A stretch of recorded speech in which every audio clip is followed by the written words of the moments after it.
فرماندار گشتی هزین سوریا دموکراتیک حسده مظلوم عبدی بانگ لسروک امریکا جو بایدن کر که نده ترکیه ایریش روز آوای کردستانی بکه.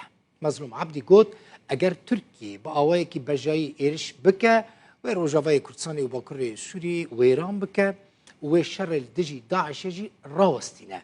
مظلوم عبدی جه روزنامه که امریکی یا بناوی پولیتیکو را آخفی و دیده گفت.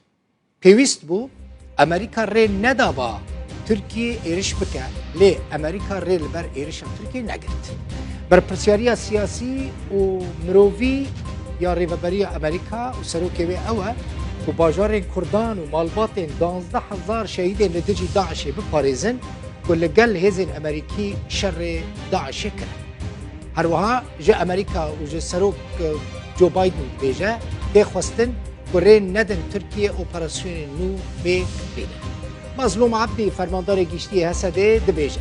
ترکیه به ایرشین عزمانی ریل بر اپراسیون که بجایی خوش دکه و حتی نها 18 سبیل و 11 شروان حسده شهید کنه.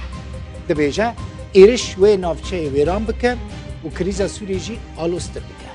فرماندار گشتی حسده دیار دکه که داعش و روشش خور بکار بینه و خود جاره کدن ریک بخه. مترسی لسر نهزد لشکرین امریکی لسوریه هیا که نهاد شر الدجی داعش دا آلیکاریا حسده دکن.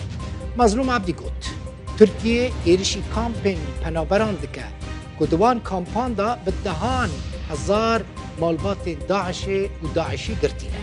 ترکیه هزا که مزن لسر سینور بجی کریه و خوش ایرش را آمده دکه و جسروک امریکا جو بایدن خوازه مظلوم عبدی که هنوسته که جدی نشان بدن و ری ندن که ترکیه بگی آرمانجا خواه و اپراسیون خود بردوام بکه و ایرشه که بجایی پیک